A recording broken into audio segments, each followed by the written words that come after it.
আমি আপনাদেরকে দৃষ্টান্তমূলক কিছু কেস দেখাচ্ছি। দেখেন, 55 বছর বয়সী একজন পুরুষ রোগী, তার ছিল সাইটিকা যন্ত্রণা। তিনি আমার কাছে চিকিৎসা করাতে এসেছিলেন শীতকালে। তখন শীতের তীব্রতা অনেক বেশি ছিল। ডান পায়ের যন্ত্রণা, কোমর থেকে পায়ের গোড়ালি পর্যন্ত তীব্র অনেক তীব্র যন্ত্রণা, মানে ছিঁড়ে ফেলার মতো যন্ত্রণা, কেটে ফেলার মতো যন্ত্রণা।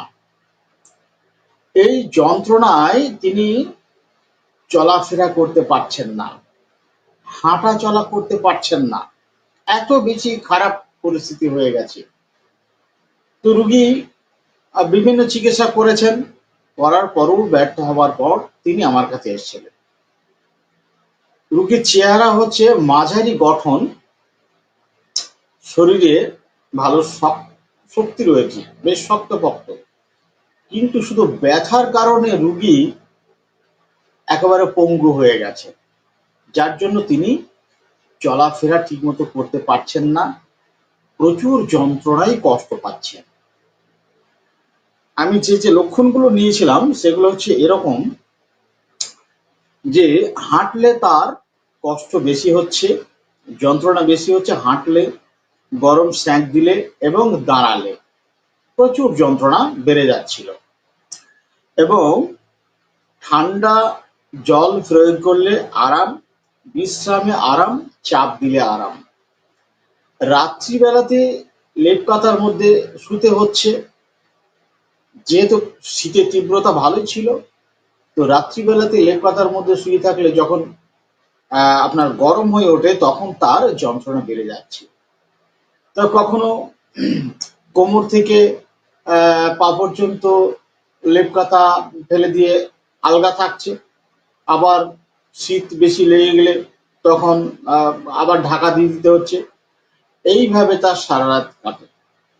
শেষে তিনি যেটা বললেন যে শেষে ভোরের দিকে তিনি উঠে পড়েন এবং আস্তে আস্তে বাথরুমে চলে যান।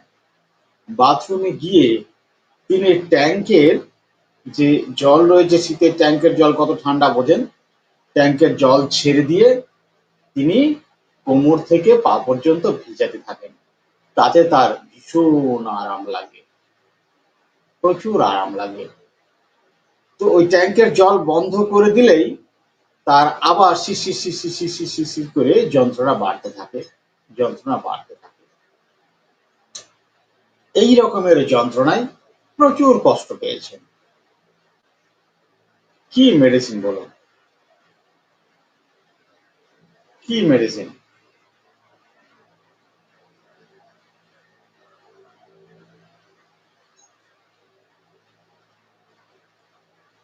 Thank you.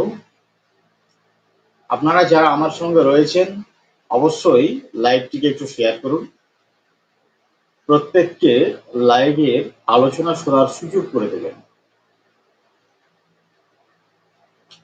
আশা করি কেসটি আপনারা শুনতে পেয়েছেন। কি মেডিসিন মনে হচ্ছে?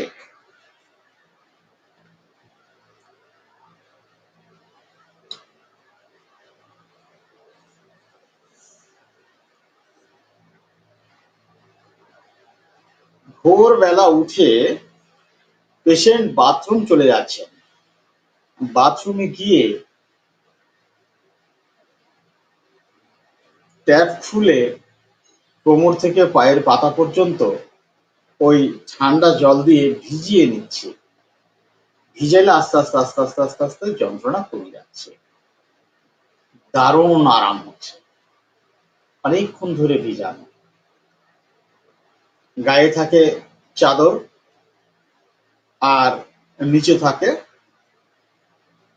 জলের ধারা, তাতে আরাম লাগে। কিন্তু ঠান্ডা জলের ধারা বন্ধ করে দিলে তারপরে আস্তে আস্তে আস্তে আস্তে শিরশির শিরশির করে, শিরশির করে আবার যন্ত্রণা বাড়তে থাকে, আবার যন্ত্রণা বাড়তে থাকে, প্রচুর যন্ত্রণা। ডাক্তার বিমান পাল বলছেন ন্যাফেলিয়াম। ডাক্তার বিমান পাল আরো একটা মেডিসিন বলেছেন লিটাম পাল। আর কেউ একটু বলবেন? লিডাম পাল, ডাক্তার মোয়াজ্জেম আজাদ,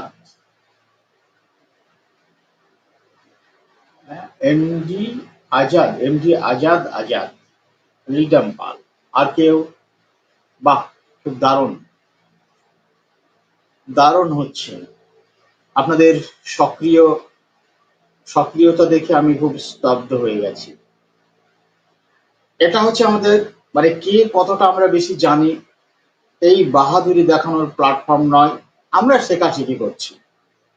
প্রত্যেকে একে অপরের সঙ্গে আমরা শেখাশেখি করছি। আমাদের মধ্যে ভুল আছে, ঠিক আছে, ভুলগুলোকে আমরা সংশোধন করে নিচ্ছি, কিছু কিছু আমরা শেখার চেষ্টা করছি, এটাই আমাদের একমাত্র উদ্দেশ্য। এছাড়া আমাদের কৃতিত্ব বা বাহাদুরি দেখানোর ক্ষেত্র এটা নয়। আমরা সবাই সবার সঙ্গে শিখছি, আমরা সবাই সবকিছু জানি, আবার সবাই সবকিছু জানি না। এসবের মধ্য দিয়ে আমরা একে অপরের সঙ্গে ভুল সংশোধন করে কিছু শেখার চেষ্টা করছি। এই জন্য আমরা সবাই স্বতঃস্ফূর্ত ভাবে এগিয়ে আসবো, কেউ ছোট নয়, কেউ বড় নয়, আমরা সবাই সমান, সবাই শিখছি। তো অনেকেই আছেন তারা থমকিয়ে গেছেন, ব্যাপারটা আমি বুঝলাম না যে কেন থমকিয়ে যাচ্ছেন। থমকি কেন যাচ্ছেন আমি বিষয়টা বুঝতে পারছি না। তো যাই হোক,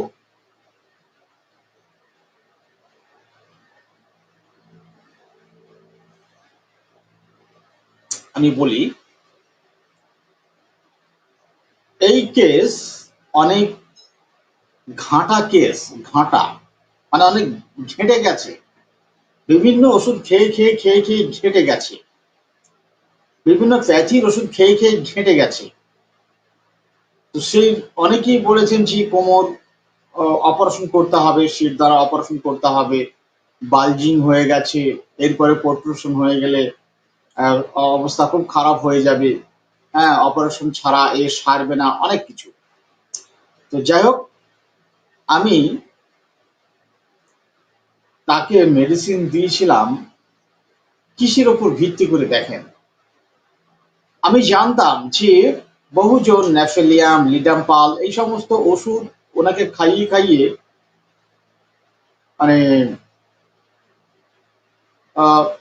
প্রচুর খাইয়েছেন আর কি, ওইসব ওষুধ প্রচুর খাইয়েছেন। তো আমি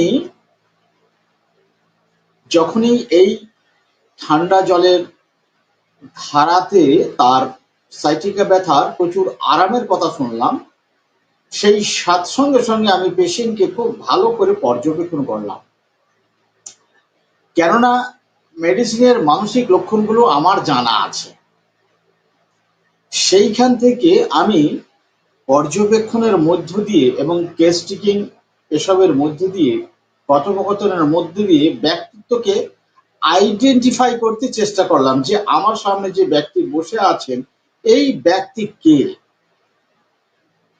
এটা বুঝতে আমি চেষ্টা করলাম।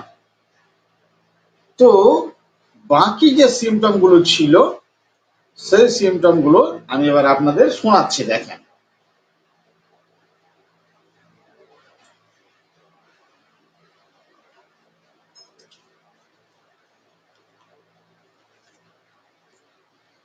আমি আপনাদের শোনাচ্ছি সেই সিমটম গুলো।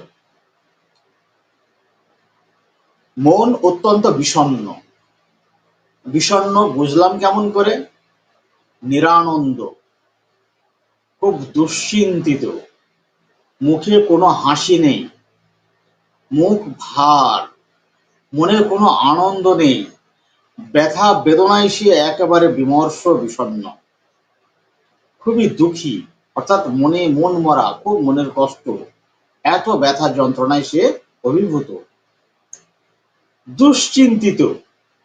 পেশেন্ট বলছে যে আমার ভয় হচ্ছে আমি আর চলাফেরা করতে পারবো না, মনে হচ্ছে আমি ধীরে ধীরে অক্ষম হয়ে যাব, অর্থাৎ প্যারালাইসিস হয়ে যাব, প্যারালাইসিস হয়ে যাবে। দেখেন আপনারা মেডিসিন বলতে পারবেন, এবার প্যারালাইসিস হয়ে যাবে।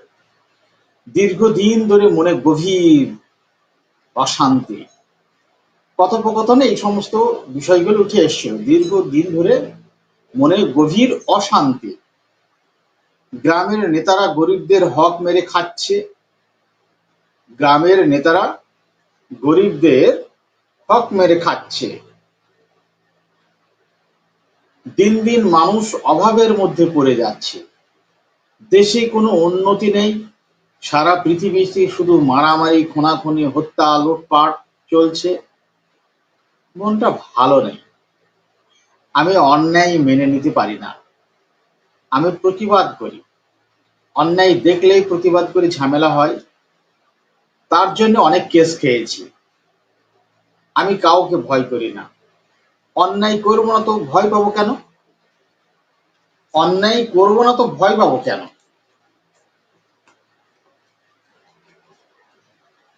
তো আপনি তাহলে অন্যায় মেনে নেন না, তো কোনো ব্যক্তিকে যদি অন্যায় করতে দেখেন, সেখানে কি করেন? আমি তার প্রতিবাদ করি। মারামারি, গন্ডগোল, অশান্তি নয়, ন্যায্যভাবে তাকে বোঝাই, ঠান্ডা মাথায় বুঝিয়ে আমি তাকে ন্যায্য করার জন্য চেষ্টা করি। কিন্তু তা তো আর হয় না, এই জন্যে মনটা আমার খুব খারাপ, কিন্তু আমি মেনে নিতে পারি না। আমার সঙ্গে যদি কিছু লোক সাথ দিত, আমি সব সোজা করে দিতে পারতাম। আমার সঙ্গে ২-১০টা লোক চলে আসুক, এসব নেতাদের অন্যায় ফন্যায় সব একদম সমান করে দিতাম। কিন্তু মানুষ তো ভালোটা বোঝে না, মানুষ শুধু এখন অন্যায়ের পথে, অন্যায়ের পথে। আমি এসব সহ্য করতে পারি না। এসব নিয়ে মনে অনেক কষ্ট, অনেক দুঃখ, কিচ্ছু ভালো লাগে না আমার। মানে মানুষ হয়ে পৃথিবীতে জন্ম নেওয়াটাই যেন বৃথা। আচ্ছা,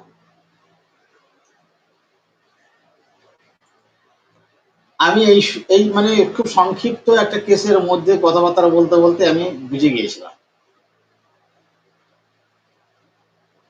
আমাকে একটা গল্প বলেছিলেন পেশেন্ট, সেই সব গল্পটা এখানে লিখে নিই, ছোট্ট করে বলি। বাড়িতে চাল নেই, বাড়িতে চাল নেই, সকালে টিফিন ফিফিন, বাড়িতে আত্মীয় এসছে, চাল নেই, মানে চাল কিনে খেতে হয় আর কি। চাল নেই মানে গরিব মানুষ এমন না, চাল নিয়ে আসতে হবে, ফুরিয়ে গেছে। আত্মীয় এসছেন, সকালে টিফিনটা হয়েছে, কিন্তু সকালে টিফিন করার ১-২ ঘন্টা, ২-২.৫ ঘন্টার মধ্যেই তো আবার খাবার দিতে হবে। সেই চাল কিনতে পাঠিয়েছে তার স্ত্রী, এবং মাছ টাছ, মাংস ইত্যাদি কিনতে পাঠিয়েছেন।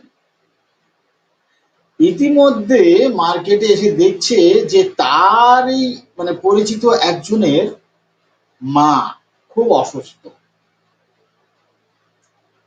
তাকে নিয়ে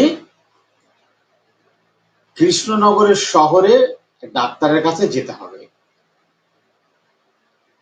সে একা যাচ্ছে, পারছে না। তো সেই পরিচিত লোক একে বলেছে, দাদা আপনি একটু যাবেন আমার সঙ্গে, গেলে খুব উপকার হতো। আমি ডাক্তারের সঙ্গে অত ভালো কথাও বলতে পারি না, আর কোন কোন ডাক্তারের কাছে নিয়ে যাবো তাও বুঝতে পারছি না। আপনি যদি একটু যেতেন খুব ভালো হতো। আপনি তো চেনেন অনেকজনকে, অনেক জায়গায় তো আপনি যান, আপনি চেনেন, আপনি একটু গেলে ভালো হতো। ও কি করছে, সেই ব্যাগ একটা দোকানে রেখে সেই পেশেন্টকে নিয়ে বার হয়ে পড়েছে। মানে থাকলো ঝোলা, চললো খোলা। তাই নিয়ে অনেক অশান্তি হয় বাড়িতে, বকাবকি হয়। তো ওনার স্ত্রী বুঝতে পেরেছেন যে এত দেরি হচ্ছে মানে সে কারোর পিছনে পড়ে গেছে। তারপরে তিনি নিজে থেকে আবার সব ম্যানেজ করে আত্মীয়দের খেতে দিয়েছেন। তিনি বুঝে গেছেন, কেননা এতদিন থেকে যে তার সঙ্গে সংসার করছে, বুঝে গেছে। আপনারা সঠিক মেডিসিন দিয়েছেন, একদম সঠিক মেডিসিন। ওকে আমি কোস্টিকাম দিয়েছিলাম, কিন্তু কোস্টিকাম ঠান্ডায় বৃদ্ধি, তারপর আবার শীতকালে তো তার আরো বেশি হয়। তাহলে একটা ফিজিক্যাল সিমটম এতটাই প্রমিনেন্ট ছিল যে ফিজিক্যাল সিমটম গুলো একটা মেডিসিনকে সরাসরি নির্দেশ করছে। অপরদিকে তার মানসিক চরিত্র বৈশিষ্ট্যগুলো অন্য একটি মেডিসিনকে সরাসরি নির্দেশ করছে, স্ট্রংলি সাপোর্ট দিচ্ছে, এবং অত্যন্ত প্রমিনেন্ট সিমটম রয়েছে।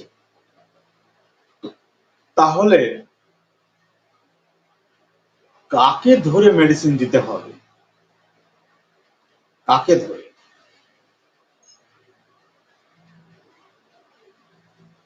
এই পেশেন্টকে আমি কোস্টিকাম দিয়েছিলাম, কলসিন নয়। এই পেশেন্টকে কোস্টিকাম দিয়েছিলাম। কংগ্রাচুলেশন যারা কোস্টিকাম বলেছে।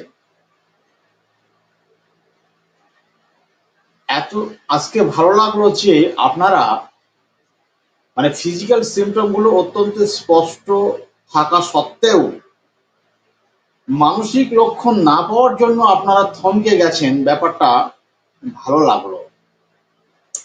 আপনারা অপেক্ষা করছিলেন, এগুলো তো ফিজিক্যাল সিমটম, মানসিক লক্ষণ কি আছে দেখি না। এখন ফিজিক্যাল এই সিমটম গুলোর সঙ্গে যদি লিডাম্পালের মানসিক লক্ষণগুলো থাকতো, তাহলে আমি সরাসরি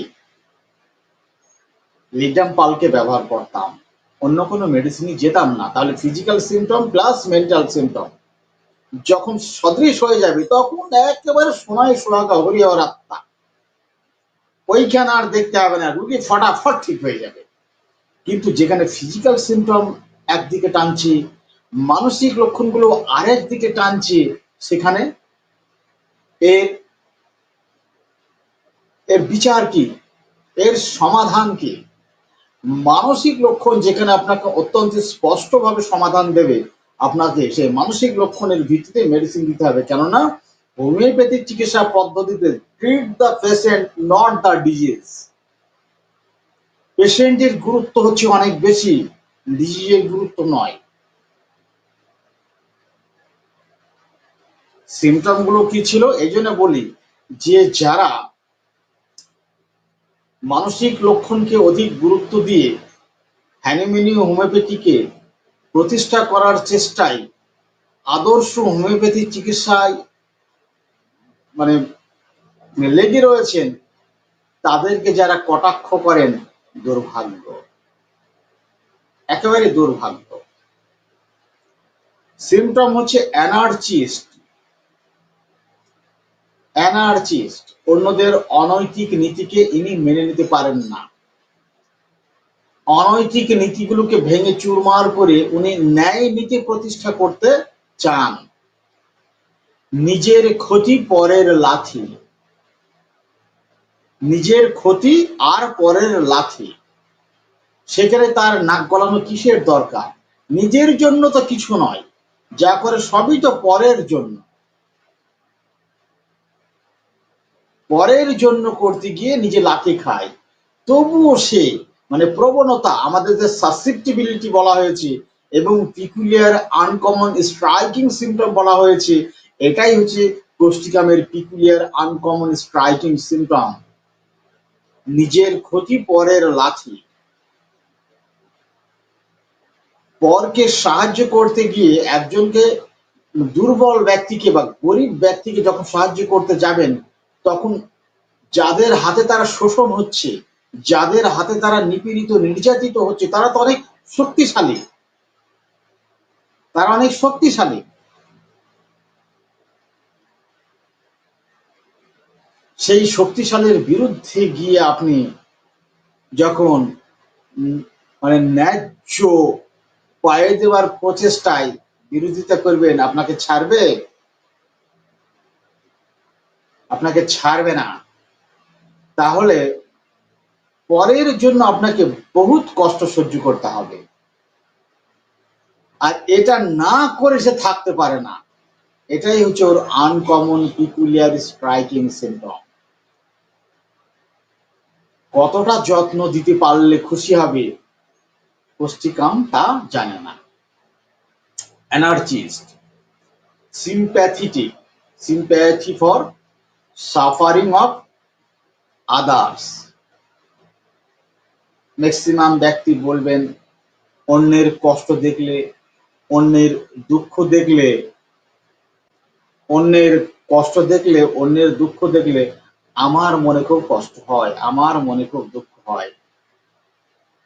এটা একটা কমন সিমটম, এই পর্যন্ত কমন সিমটম, সাধারণ লক্ষণ।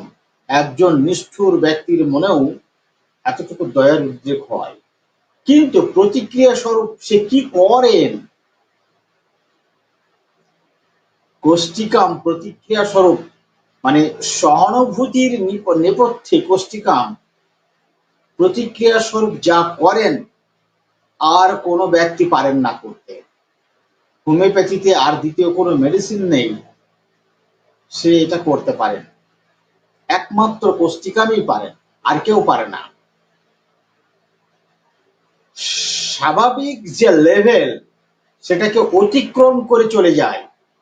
আপনি একবার চিন্তা করে দেখেন, আপনার সামনে অন্যায় হবে, অনাচার হবে, অত্যাচার হবে, আপনি সেখানে দাঁড়িয়ে দুটো কথা বলতে যাবেন, আপনাকে তারা উল্টে বাজে বাজে কথা বলবে অথবা মারও দিতে পারে। আপনি বলবেন ফালতু ফালতু ঝামেলায় জড়িয়ে লাভ নেই বাবা, ওদের সমস্যা ওরা বুঝে নিতে, পাশ কাটিয়ে চলে যাবেন। কোষ্টিকাম পারবে না। কিন্তু কোষ্টিকাম অন্যের ক্ষতি করার পক্ষেও থাকে না। সে ন্যায় পরায়ণতার মধ্য দিয়ে, ন্যায় বিচারের মধ্য দিয়ে ন্যায্যতাকে প্রতিষ্ঠা করতে চেষ্টা করে। তার জন্য সে কি করেন? দল তৈরি করেন, দল, একটা সংগঠন, যে সংগঠনের মধ্য দিয়ে ক্ষমতা তৈরি করে, ক্ষমতা প্রয়োগ করে ন্যায় পরায়ণতার মধ্য দিয়ে জাস্টিস আদায় করতে চেষ্টা করেন, কিন্তু আপনাকে মেরে নয়, আপনাকে আঘাত করে নয়, আপনাকে ধ্বংস করে নয়। তাহলে তাকে কতটা ধৈর্য ধরতে হয়, কতটা কষ্ট সহ্য করতে হয় একবার বুঝে নেন। সেই হচ্ছে কোষ্টিকাম।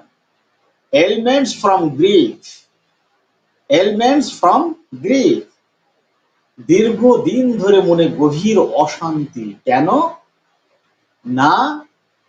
দেশে কোনো উন্নতি নেই, দেশে শুধু রাজনৈতিক দ্বন্দ্ব, ঝামেলা, গন্ডগোল, এইসবে মানুষকে মাতিয়ে রেখে দেশের কোনো উন্নতি হচ্ছে না, সাধারণ গরিব মানুষের কোনো উন্নতি হচ্ছে না।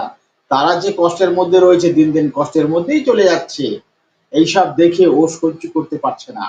মনের মধ্যে দীর্ঘদিন ধরে এই কষ্ট তিনি পুষে রেখেছেন, কষ্ট পাচ্ছেন। এইখান থেকে ধীরে ধীরে ধীরে ধীরে চলতে চলতে তার প্যাথোলজি তৈরি হয়েছে। এটা হলো এলিমেন্টস ফ্রম গ্রিফ। আবার elements from grief prolong. Defiant, দুঃসাহসী, অত্যন্ত দুঃসাহসী।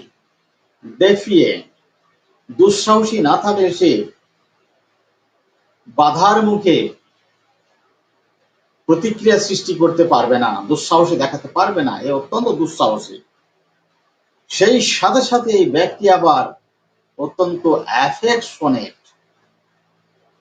অত্যন্ত স্নেহপরায়ণ, অত্যন্ত স্নেহময়ী, অত্যন্ত কোমল, অত্যন্ত ভালোবাসার মানুষ। ডিক্টেটোরিয়াল, কর্তৃত্বপরায়ণ আচরণ, প্রভুত্ব ব্যঞ্জক আচরণ, অর্থাৎ কোষ্টিকাম দলের নেতা হয়, কোষ্টিকাম ব্যক্তি দলের নেতা হয়। কিরকম নেতা? পর উপকারী নেতা, নিজের পকেট ভরার নেতা হয় না। আর চালাক চতুরতা করে তার দলকে সামনে হুইপ দিয়ে ঠেলে দিয়ে পিছনে দাঁড়িয়ে থাকে না। কোষ্টিকাম সর্বদাই দলের সামনে থাকে, সামনের সারির লিডার, এবং সে নেতৃত্ব দেয়। সে জানে আমি যদি দলকে সামনে ঠেলে দিয়ে পিছনে চলে আসি, দল আমাকে বিশ্বাস করবে না এবং ভরসা রাখবে না। ফলে দলের মধ্যে দ্বন্দ্ব দেখা দিয়ে দল ভেঙে যেতে পারে, যাতে করে শক্তি ক্ষমতা কমে গিয়ে প্রাপ্য আদায় প্রাপ্য অধিকার আদায় করতে সক্ষম হব না। এই জন্য সে আগবেজ কিছু না ভেবে সবার সামনে আগিয়ে গিয়ে সে নিজে নেতৃত্ব দেয়, dictatorial. Fair happen something well. যখন তার ব্যথা প্রচন্ড ভাবে বেড়ে যাচ্ছিল, তখন সে ভয় পাচ্ছিল যে কিছু একটা হয়ে যাবে। ফেয়ার হ্যাপেন সামথিং ওয়েল, কিছু একটা হয়ে যাবে, কিছু একটা হয়ে যাবে, মানে ভবিষ্যতে কিছু একটা হয়ে যাবার ভয় পায়। ভবিষ্যতে কিছু একটা হয়ে যাবার ভয় পায়। সেটা কি? অনেক খারাপ কোনো কিছু হয়ে যাবে, অনেক খারাপ কোনো কিছু হয়ে যাবে। এই হচ্ছে কোষ্ঠিকাম। তাহলে আপনারা এবার বুঝতে পেরেছেন যতগুলো মেডিসিন ঠান্ডা প্রয়োগে ব্যথা বেদনায় আরাম হয়, সেই মেডিসিনগুলো প্রত্যেকটার মানসিক লক্ষণ আপনাদের জানতে হবে, তাদের চরিত্র এবং reaction due to pain and sick condition. প্রত্যেকটা মেডিসিনের, অবশ্য অল্প মেডিসিন আছে ঠান্ডা প্রয়োগে আরাম, বরফ প্রয়োগে আরাম, সেখানে অল্প কয়েকটি মেডিসিন রয়েছে। প্রত্যেকটা মেডিসিনের মানসিক লক্ষণ, তার চরিত্র এবং অসুস্থতার সাথে তার প্রতিক্রিয়া কি থাকে, সেই বিষয় সম্বন্ধে আপনাকে স্বচ্ছ ধারণা রাখতেই হবে। যদি না রাখেন তাহলে আর্নিকা মন্টেনা প্রয়োগ করার সমতুল হয়ে যাবে। ঠান্ডায় আরাম মানেই গোয়াইকাম বা আপনার ওই লিডাম্পাল এরকম চলে আসবে। তো প্রতিটা মেডিসিনের মানসিক লক্ষণ জানতে হবে। এইবার ব্যথা বেদনা ঠান্ডায় উপশম, সেখানে 15 কি 18টা মেডিসিন আছে। সেই মেডিসিনগুলোর মধ্যে যে মানসিক লক্ষণ একটাতেও মিলছে না, টোটালি অন্য একটা মেডিসিনকে নির্দেশ করছে। সেখানে ঠান্ডায় আরাম এই লক্ষণটাকে আপনাকে এড়িয়ে চলতে হবে, একে আর গুরুত্ব দেওয়া যাবে না। তখন সেই মানসিক লক্ষণের উপর নির্ভর করে আপনাকে মেডিসিনটি প্রয়োগ করতে হবে। মানুষটি যদি ঠিক হয়ে যায়, ব্যথা আর সেখানে উপস্থিত থাকতে পারবে না। এই জন্য আপনি মানুষটিকে ঠিক করে দেন, তাহলে ব্যথাটা ঠিক হয়ে যাবে। চলুন আমি নেক্সট ক্লাস এই কেস আলোচনা করছি। এটা একটা ছোট কেস, আমি খুব অল্প সময়ের মধ্যে এটা বুঝে গিয়েছিলাম, যার জন্য কেসটাকে আমি আর লম্বা করিনি। 18 বছর বয়সী একটি পুরুষ রোগী, একটি বালক, দীর্ঘদিন ধরে পেটের গ্যাস, পেটের যন্ত্রণায় ভুগছিল। সঙ্গে তার বাবা ছিল। তার বাবা খুব বিরক্তের সাথে বললেন, এত নিষেধ করা সত্ত্বেও দোকানের আজে বাজে খাবার খায়, ভেজাল খাবার, পেটে তো ভেজাল খাবার খাবে, পেটে তো অসুবিধা হবেই। ছেলেটিকে বললাম, আমি জিজ্ঞাসা করলাম ছেলেটিকে এই কথা শুনে, তুমি কি উল্টাপাল্টা খাবার খাও? তখন ছেলেটি হাসছে, হেসে বলছে খুব দৃঢ়তার সহিত, খাই খাই, আমার যা ভালো লাগে তাই খাই, আমার যা ভালো লাগে তাই খাই। সেই খাবারে, সেই খাবারের জন্য তোমার পেটের সমস্যা হচ্ছে, এটা বোঝো? রোগী, অত ভাবিনি। আমি বাবাকে জিজ্ঞাসা করলাম, এর স্বভাব সম্বন্ধে একটু বলুন, এর স্বভাব সম্বন্ধে বলুন। স্ট্রেট কাট কথা, সাহস, কিছু ভাবে না। দীর্ঘদিন ধরে সে পেটের গ্যাসে, পেটের যন্ত্রণায় কষ্ট পাচ্ছে, তারপরও সে ভাবেনি তার কি হচ্ছে। তখন বাবা বললেন, কারোর কথা শোনে না, ভয়ভীতি নেই, এই পর্যন্ত বহু কমপ্লেন শুনতে হয়েছে। স্কুলের মাস্টারদের সম্মান করে না, তাদের কথা শোনে না। ছোটবেলায় একবার এক মাস্টার ওকে মেরেছিল পড়া পারেনি বলে। তারপর স্কুল থেকে চলে এসে ইট নিয়ে রাস্তার পাশে লুকিয়েছিল। স্কুল ছুটির পরে মাস্টার সেখান দিয়ে যাওয়ার সময় ইট দিয়ে মেরেছিল। অনেক চেষ্টা করেও পড়াশোনা তো হলো না। এখন পাড়ার দাদা হয়েছে, সারাদিন তাদের সাথে নিয়ে এখানে সেখানে ভবঘুরের মতো ঘুরে বেড়ায়। আমি জিজ্ঞাসা করলাম, দলের ছেলেরা তোমার কথা না শুনলে কি করো? তখন সে আবার হেসে হেসে বলছে, তাদের মারি, গালি দিই, দল থেকে তাড়িয়ে দিই। তোমার ভয় পায় না? না, তাদের যেখানেই সমস্যা হোক আমাকে নিয়ে যাবে। আমার ভয়ে কেউ কোনো কথা বলে না, আমি যা বলবো সেটাই ঠিক। এই পর্যন্ত। আমি মানসিক লক্ষণগুলো অত্যন্ত স্পষ্টভাবে পেয়েছিলাম। ব্যক্তিকে আমি বুঝে গেছি, যার জন্য ফিজিক্যাল সিমটমের দিকে আমি আর যাইনি।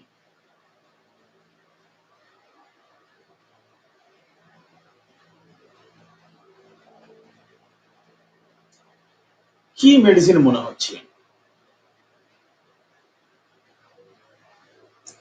এটা বুঝে ওঠা একটু শক্ত ব্যাপার হবে।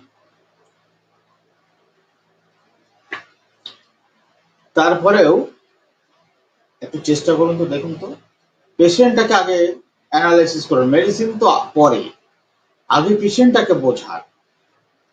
পেশেন্টের বিষয়টা কি? বিষয়টা হচ্ছে সে অনেক দিন থেকে পেটের যন্ত্রণা এবং গ্যাসে কষ্ট পাচ্ছে, তার জন্য ট্রিটমেন্ট চলছিল, কিন্তু চিকিৎসাও ঠিকমতো করে না, ওষুধও ঠিকমতো খায় না। কেন?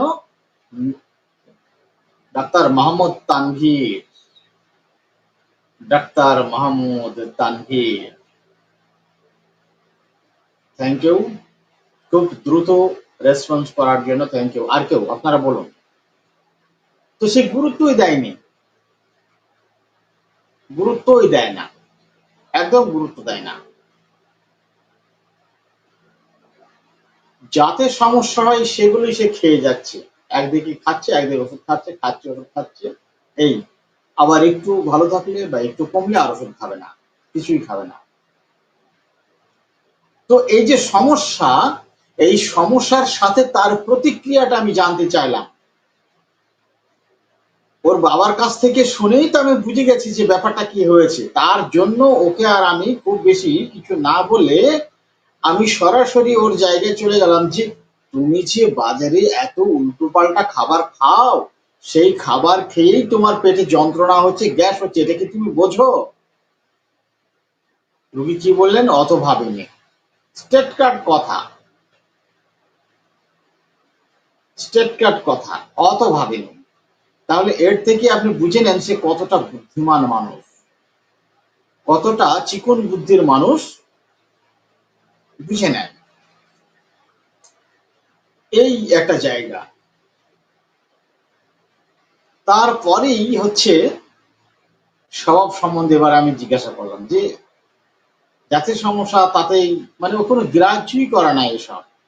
সাহস কেমন? অত্যন্ত দুঃসাহসী, অত্যন্ত দুঃসাহসী। সে মারামারি ছাড়া থাকে না, প্রচুর কমপ্লেন শুনেছে। মাস্টারকে ইট দিয়ে মেরেছে, তারপরে কি হবে সে সম্বন্ধে ওর কোনো ভাবনা নেই। মাস্টার ওকে মেরেছে কেন? কেন ওকে মেরেছে?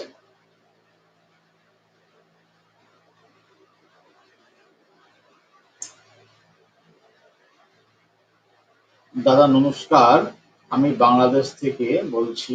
দাদা আপনার সাথে যোগাযোগ করব কিভাবে? আমার চিকিৎসার বড় প্রয়োজন, আমি হোমিওপ্যাথি চিকিৎসা করে নিয়ে অ্যালোপ্যাথি করেছি। আপনার এই সরাসরি লাইভ আমি দেখেছি, আমি আপনার লাইভ থেকে বুঝলাম আপনি যথেষ্ট অভিজ্ঞ। আপনার লাইভ থেকে যোগাযোগ করবেন কি করে?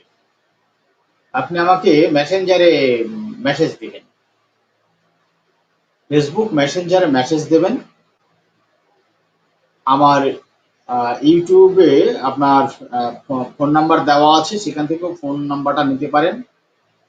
Ambition of homeopathy YouTube channel, ambition of homeopathy YouTube channel, ambition of homeopathy YouTube channel search করলে বেরিয়ে আসবে। ওইখানেও আমার ডেসক্রিপশনে ফোন নাম্বার দেওয়া আছে, সেখান থেকে নিয়ে অথবা এখানে আপনি মেসেঞ্জারে আমার সঙ্গে যোগাযোগ করতে পারেন। তো অ্যাব্রোটেনাম, একজন বলেছেন অ্যাব্রোটেনাম, ডাক্তার বিমান পাল বলেছেন অ্যাব্রোটেনাম অনেক সুন্দর, অনেক সুন্দর, ভাবনাটা অনেক সুন্দর এবং এই গ্রুপের মধ্যে অনেক অনেক অনেক সুন্দর, অনেক সুন্দর, বাহ খুব ভালো অ্যাব্রোটেনাম। আর লাইকোপোডিয়াম তো নয়ই, লাইকোপোডিয়াম নয়, কেন লাইকোপোডিয়াম অনেক ভীতু মানুষ, লাইকোপোডিয়াম অনেক ভীতু, ওর বুদ্ধি বেশি, ভীতু কিন্তু বুদ্ধি, একদিকে শারীরিকভাবে দুর্বল, শারীরিকভাবে দুর্বল, মানসিকভাবে সে তার অনেক পুষ্টি, মানসিকভাবে অনেক পুষ্টি, মানে বুদ্ধি অনেক তীক্ষ্ণ। এই বুদ্ধি দিয়ে সে তার পজিশনকে অর্জন করতে চেষ্টা করে সবসময় বুদ্ধি খাটিয়ে। তো এখানে তো সে কোনো বুদ্ধি খাটায়নি, যা করেছে সবটাই গায়ের জোরে, সবটাই গায়ের জোরে। তো একবার আমি দেখে নেই কে কে কি মেডিসিন বলছেন। ডাক্তার মাহমুদ তানভীর ভাই বলেছেন মার্কসল, আর কেউ কিছু বলছেন না। তো চলুন, কংগ্রাচুলেশন ডাক্তার মোহাম্মদ তানভীর, তানভীর মোহাম্মদ ভাই, কংগ্রাচুলেশন। এটা হলো মার্কসল। মার্কসল ব্যক্তির আইডিয়াল চিত্র, মার্কসল ব্যক্তির আইডিয়াল চিত্র। ফিজিক্যাল সিমটম গুলো এখানে সেইভাবে প্রমিনেন্ট ছিল না। মার্কসলের ফিজিক্যাল সিমটম গুলো সাধারণত মিডিয়ামেটিকায় যে সিমটম গুলো রয়েছে, সিমটম গুলো অসুস্থতার অনেক চূড়ান্ত পর্যায়ের লক্ষণগুলো, অসুস্থতার অনেক চূড়ান্ত পর্যায়ের লক্ষণ। যখন শরীর প্রচুর দুর্বল হয়ে যায়, কেন্টের মিট্রিয়া মেডিকাটা পড়ে দেখবেন, যখন শরীর রোগে ভুগে ভুগে ভুগে ভুগে শরীর প্রচুর দুর্বল হয়ে পড়ে, শরীরের মধ্যে কোষের মধ্যে পচন ক্রিয়া সৃষ্টি হয় এবং সকল স্রাব থেকে প্রচন্ড দুর্গন্ধ বার হয়, লালা গ্রন্থিগুলো আক্রান্ত হয়, সেখান থেকে প্রচুর লালাস্রাব হয়, সেই সঙ্গে প্রচুর জল পিপাসা থাকে, জিহ্বা অনেক মোটা হয়ে যায়, থলথলে হয়ে যায়, জিহ্বাতে দাঁতের ছাপ থাকে, শরীর এত বেশি দুর্বল যে শরীরে কম্পন থাকে, এত বেশি দুর্বল যে শরীরে কম্পন পর্যন্ত চলে আসে। অতএব ওই মেট্রিয়ামেটিকার যে সিমটম গুলো রয়েছে ওগুলো অসুস্থতার অনেক চূড়ান্ত পর্যায়ের সিমটম। আমরা যদি এখন অপেক্ষা করি যে পেশেন্ট সেই পর্যায়ে পৌঁছাক তারপরে মার্কসল দেব, না, একটি মেডিসিনের প্রারম্ভিক পর্যায় সম্বন্ধে যেমন ওয়াকিবল থাকতে, মানে কি বলবো, একটি প্রাথমিক, প্রত্যেকটা মেডিসিনের প্রাথমিক পর্যায় সম্বন্ধে যেমন অভিজ্ঞতা অর্জন করতে হবে, তেমনি চূড়ান্ত পর্যায়ের অবস্থা সম্বন্ধেও অভিজ্ঞতা অর্জন করতে হবে। উভয় অবস্থা সম্বন্ধে অভিজ্ঞতা অর্জন করতে হবে, না হলে অনেক বড় সমস্যা হয়ে যাবে, সঠিক মেডিসিন নির্বাচন করা অনেক কঠিন হয়ে যাবে। মেডিসিন যখন নির্বাচন সঠিক হয়ে যাবে, ফিজিক্যাল সিমটম, মেন্টাল সিমটম বিচার বিবেচনা করে মেডিসিন যখন আপনার সঠিক নির্বাচন হয়ে যাবে, মায়াজমেটিক অটোমেটিক্যালি সদৃশ হয়ে যাবে, মায়াজমেটিক মায়াজমটা অটোমেটিক্যালি সদৃশ হয়ে যাবে। টোটালি অফ সিমটম যেখানে সিমিলিমাম, একই সাথে সাথে অটোমেটিক্যালি মায়াজম তার সিমিলিমাম হয়ে যাবে। তো যেখানে অ্যানালাইসিস এবং সঠিক মেডিসিন নির্বাচন করতে সমস্যা হয়, সেখানে মায়াজমের লক্ষণগুলোকে ধরে একটা কাল্পনিক ভিত্তিতে মেডিসিনকে নির্বাচন করার দিকে ঝোঁক বেশি আসে। তো ওইটাই না গিয়ে আপনারা মেডিসিনটি সঠিক নির্বাচন করুন। সঠিক মেডিসিন নির্বাচন হলে মায়াজম অটোমেটিক্যালি তার সাথে সদৃশ হয়ে যাবে। সিমটম কি ছিল? প্রিকোসিটি। প্রিকোসিটি অকালপক্বতা। অকালপক্বতা অর্থাৎ তার কার্যকলাপ, কথাবার্তা, চালচলন ইত্যাদি যে বয়সের যেমন হওয়া উচিত সেই বয়সের থেকে অনেক অধিক বয়সের সমান কার্যকলাপ চালচলন করতে দেখা গেছে এই বালককে ছোট থেকেই। আসলে প্রতিটা ব্যক্তি যখন জন্ম নেয়, পৃথিবীর মুখ দেখে, পৃথিবীর মুখ দেখার আগেই সৃষ্টিকর্তা যখন ওই বাচ্চাকে সৃষ্টি করছেন, তখন তার সারা জীবনের সমস্ত চরিত্রগত বৈশিষ্ট্য একটা চিপের মধ্যে লোড করে মাথার মধ্যে সেটাকে প্রতিস্থাপন করে দুনিয়াতে পাঠিয়ে দেন। সেই চিপের মধ্যে থেকে যতগুলো ডাটা ইউটিলাইজ করার ক্ষমতা হয় ততটা ইউটিলাইজ হয়, বাকিটা সুপ্ত অবস্থাতেই থেকে যায়। আপনি দেখবেন খুব ভালো করে, একজন 2-3 মাসের বাচ্চা যে মায়ের স্তন্যযুদ্ধ পান করার জন্য ব্যাকুল হয়ে থাকে এবং একটু দেরি হলেই ক্ষুধায় কান্না করে, তো সেই বাচ্চাকে আপনি ঘরের ভিতরে শুয়ে রাখেন, বা বাচ্চা এখন আরাম করছে, ঘুমাচ্ছে, তো জেগে গেছে, ক্ষুধা পেয়েছে, সে দেখেছে পাশে মা নেই, বাচ্চা কান্নাকাটি শুরু করবে। তো ঘরের বাইরে মা সাথে আরো অন্যান্য জন যদি হাঁটাচলা করে, দেখবেন বাচ্চার কান্না কমে না, যে টোনে কাঁদছে বিরক্তের সঙ্গে সেই টোনেই কান্নাকাটি করছে। কিন্তু যখন এই মা ওই বাচ্চার দিকে, বাচ্চার অভিমুখে যখন গমন করে, ধীরে ধীরে বাচ্চার দিকে যখন আসে, মায়ের শব্দ বাচ্চা বুঝে যায়।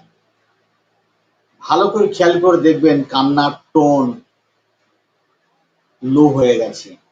ভালো করে দেখবেন কান্নার টোন লো হয়ে গেছে। যারা বুঝদার বাচ্চা তাদের ক্ষেত্রে আপনি এটা দেখতে পাবেন। মার্কসলের বাচ্চা হলে আপনি এসব বুঝতে পারবেন না, ক্যামোমিলার বাচ্চা হলে এসব বোঝা যাবে না। যারা বুঝদার বাচ্চা আর কি, তো ওই বাচ্চাকে তো শেখানো হয়নি, সে কোথা থেকে শিখলো? এই অভিজ্ঞতা সে কোথা থেকে পেল? সে তো এমন পরিস্থিতির মুখোমুখি কোনোদিন হয়নি, তাহলে এই অভিজ্ঞতা সে কোথা থেকে অর্জন করলো? সমস্ত জ্ঞান তার ভিতরে দিয়ে দেওয়া হয়, তাকে স্কুল কলেজে পড়ে এই অভিজ্ঞতা অর্জন করতে হয়নি। ডিসঅবিডিয়েন্ট, এই বাচ্চা অত্যন্ত অভদ্র, অত্যন্ত অমান্যকারী। ডিসঅবিডিয়েন্ট, এর মধ্যে কোনো রকম ভদ্রতা নেই, বাধ্যতা নেই। ডিসঅবিডিয়েন্ট। ডেফিয়েন্ট, একেবারে দুঃসাহসী, কোনো বাধা বিঘ্ন কিচ্ছু মানে না। ডেফিয়েন্ট। অ্যানার্জিস্ট, রিভলিউশনারি, রিভলিউশনারি, অ্যানার্জিস্ট, রিভলিউশনারি, সে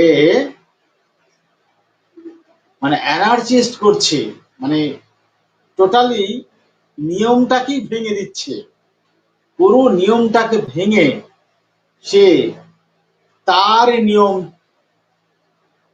প্রতিষ্ঠা করছে, নিজের নিয়মে চলবে, সে কাউরের নিয়ম মানবে না, নিজের নিয়মে চলবে। কন্ট্রাডিকশন ইনটলারেন্ট অফ, প্রতিবাদ একদমই সহ্য করতে পারে না, প্রতিবাদ করলে সহ্য হবে না, তাকে না মেনে নিলে সহ্য হবে না, তার ইচ্ছাকে মেনে নিতে হবে, কোনো প্রতিবাদ করা যাবে না, সে যেটা করবে সেটাই ঠিক, বিরোধিতা করলেই সে খেপে যাবে, কেননা তার নিয়মেই নিয়ম, সে অন্য কারোর নিয়মের ধার ধারে না, এতটাই এর স্বভাব। অডাসিটি, দুঃসাহসী, আর হচ্ছে ফ্রিভোলাস। ফ্রিভোলাসটি কি, যখন তাকে জিজ্ঞাসা করা হচ্ছে যে সে যে এই খাবারগুলো খাচ্ছে উল্টো পাল্টা, এই খাবারের ফলেই তার পেটে সমস্যাটা হচ্ছে, একটা বুঝদার মানুষ, জ্ঞানী মানুষ, চিন্তাশীল মানুষ, সে কি করবে, সে সঙ্গে সঙ্গে সতর্ক হয়ে যাবে যে তার এই খাবার থেকে সমস্যা হচ্ছে, এবং ওই খাবারগুলোকে সে এড়িয়ে একটু সাবধানতা অবলম্বন করবে। আর এদিকে এ করে কি করলো, danger has no sense of danger, danger has no sense of danger, মানে এর মধ্যে বিপদের কোনো ভয়ই নেই, হচ্ছে হোক আর হচ্ছে ফ্রিভোলাস, হচ্ছে হোক, হচ্ছে হোক না, কি আছে। ও এমনও পর্যন্ত বলে, কঠিন পরিস্থিতিতে যদি ওকে বলা যায় যে তোমার যে শুরু হয়েছে এরপরে তো তুমি মারা যাওয়া, মরে যাবো, তা কি হয়েছে, আমার মতো একটা লোক বেঁচে থেকেই বা কি হবে, আজ মরলেও মরতে হবে, কাল মরলেও মরতে হবে, ও মরণকেও তোয়াক্কা করে না, এই রকমের ভয়। ও একজন হচ্ছে বৈপ্লবী, ঠিক, সরোয়ার জাহান, থ্যাংক ইউ, বৈপ্লবী, নবজাগরণ সৃষ্টি করে ও, ওর নিয়মে চলবে, সবকিছু ওর নিয়মে, নিয়ম মাফিক কোনো কিছু হবে না। আমাদের চেম্বারে অনেক সময় মার্কসলকে আপনি পাবেন, মার্কসলকে কিরকম পাবেন, আপনি একটা পেশেন্ট দেখছেন, এরা কিরকম অ্যানার্জিস্ট সেটা বোঝানোর জন্য বলছি, অ্যানার্জিস্ট রিভলিউশনারি, অর্থাৎ বৈপ্লবিক, বিপ্লব ঘটিয়ে আপনার প্রচলিত নিয়ম নীতিকে ভঙ্গ করে নিজের নিয়ম নীতি চালু করবে। আপনার একটা সিস্টেম আছে, বাইরে ওয়েটিং রুমে যে পেশেন্ট গুলো বসে আছেন তারা পরপর যেভাবে এসেছেন সেইভাবে পরপর আপনার কাছে আসবেন, আপনি সেইভাবে তাদেরকে ট্রিটমেন্ট দেবেন, এটা হচ্ছে আপনার চেম্বারের সিস্টেম, প্রত্যেকেরই সিস্টেম। এখন একজন ব্যক্তি এসছেন, সে এসে তাড়াহুড়ো করছে, হুটুপাটা, এ তো সবসময় চঞ্চল ব্যস্ত, হুটুপাটা করছে, আপনি একটা পেশেন্ট দেখছেন আপনার কাছে বসে আছে, সে ইতিমধ্যে জুড়ে পড়েছে, ডাক্তারবাবু আমার খুব তাড়া আছে, আমাকে একটু ছাড়তে হবে, আমাকে একটু দেখে দেন প্লিজ, তারপর আপনি ওই পেশেন্টটাকে দেখুন।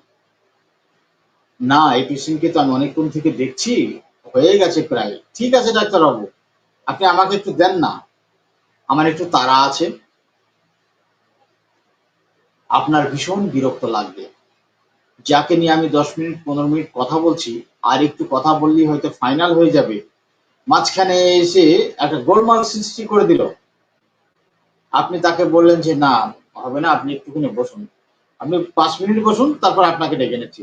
ডাক্তারবাবু আমার বসার সময় নেই, আপনি আমাকে দিয়ে দেন। অ্যানার্জিস্ট রিভলিউশনারি, আপনার নিয়ম এখানে চলবে না, পেশেন্টের নিয়ম চলবে। এইরকম পেশেন্ট যদি আপনি পান, দেখবেন যে তার সঙ্গে আপনি ঝগড়াবাদী ফেলবেন, কেন না আপনি ব্যক্তিত্বকে চেনেন না, আমি ব্যক্তিত্বকে বুঝি না, আমি ব্যক্তিত্বকে চিনতে পারিনি, যদি আমি ব্যক্তিত্বকে চিনতে পারতাম তো ঠিক আছে, কি সমস্যা হচ্ছে বলুন, এই সমস্যা, ব্যাস অতটুকুই শুনে ফটাফট শুধু তাকে ছেড়ে দিতে পারতাম। যেহেতু ব্যক্তিত্বকে চিনি নাই, সেই জন্য আমি তার সঙ্গে বোকামি করে ঝগড়া বাঁধিয়ে ফেলছি। ওটাই ব্যক্তিত্ব, ওটাই পার্সোনালিটি। আমরা তো পার্সোনালিটিকে আইডেন্টিফাই করতে চেষ্টা করি, এছাড়া তো অন্য কিছু নয়। হোমিওপ্যাথিতে নির্দিষ্ট প্রত্যেকটা মেডিসিন হচ্ছে একটা নির্দিষ্ট পার্সোনালিটি বহন করে, এমন কিছু বিশেষ বৈশিষ্ট্য যা ওই ব্যক্তির মধ্যেই রয়েছে, অন্য ব্যক্তির মধ্যে নেই। এইটাই হলো স্ট্রাইকিং সিমটম, এটাই হলো পিকুলিয়ার আনকমন, যা অন্য কারোর মধ্যে নেই, কেবলমাত্র ওর ভিতরেই রয়েছে। আমরা সেই আচরণগুলোকে ধরে পেশেন্টকে আইডেন্টিফাই করতে চেষ্টা করি, এবং সেই মেডিসিন যদি অ্যাপ্লাই করা যায় তাহলে তার যে রোগ, ফিজিক্যাল যে সিমটম গুলো রয়েছে সেই সিমটম গুলো আপনা থেকে সেরে যাবে। এইটা করতে চেষ্টা করি।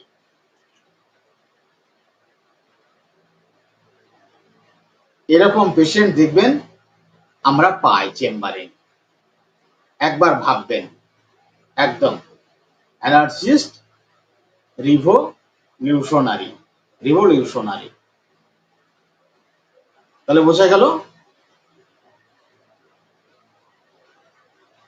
আবার পাবেন পেশেন্ট বসে আছেন, সে তার লাইনের নাম্বারের অপেক্ষায় সে বসে আছেন। ইতিমধ্যে কোন একটা পেশেন্টে ভিরেট্রাম হোক বা অন্য মার্কসল হোক, প্লাটিনা হোক, ক্যামোমিলা হোক, যে কেউ হতে পারে, নেতা গেতা কেউ হতে পারে, সে এসে তাড়াতাড়ি আপনার সঙ্গে সাক্ষাৎ করতে চেষ্টা করছে। সবাই দেখেছেন যে না ওই ব্যক্তিটা একটু পরে এসছেন, কিন্তু তার অঙ্গভঙ্গি এবং হুটুপাটা এই সমস্ত দেখে সবাই বুঝে গেছেন যে ও সবার আগে নেওয়ার চেষ্টা করছে। কেউ কোনো কথা না বলে মার্শাল সবার আগে কথা বলবেন। কি ব্যাপার দাদা, আপনি তো এইমাত্র ঢুকলেন, এত হুটুপাটা করছেন কেন? দাদা আমার একটু তাড়া আছে, ডাক্তার সঙ্গে একটু কথা বলবো, 1 মিনিট কথা বলবো, কথা বলে বেরিয়ে চলবে। ওসব হবে না দাদা, আমরা 1 ঘন্টা ধরে বসে আছি, 1/2 ঘন্টা ধরে বসে আছি, আর আপনি কোথা থেকে এখনই এলেন, 2 মিনিট হলো না, আর তাড়াতাড়ি নিয়ে আপনি চলে যাবেন, আপনার কাজ আছে আর আমাদের কোনো কাজ নেই। দাদা আপনার সঙ্গে আমি কথা বলতে চাই না, আমি ডাক্তার সঙ্গে কথা বলবো। কি বলছেন আপনি? ডাক্তার সঙ্গে কথা বলবেন মানে? আমরা কি এখানে মানে খেলনা বসে আছি নাকি? আমাদের আমাদের কোনো মূল্য নেই, আমাদের সময়ের কোনো দাম নেই? আপনার সময়ের অনেক দাম আছে না? ঝগড়া বাঁধিয়ে ফেলবে এবং প্রতিবাদ করবে, যেহেতু ওর তো danger, has no sense of danger, কি হবে না বোঝাবো বোঝে না,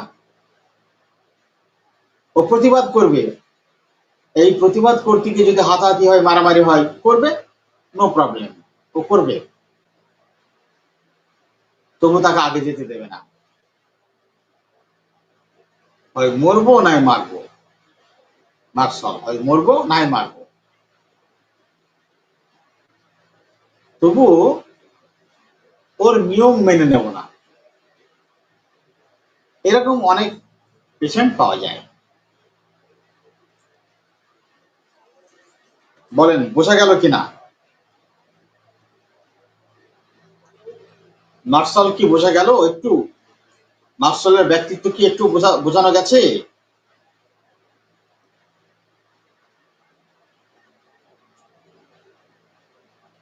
হ্যালো, মার্শালের ব্যক্তিত্ব বোঝা গেছে?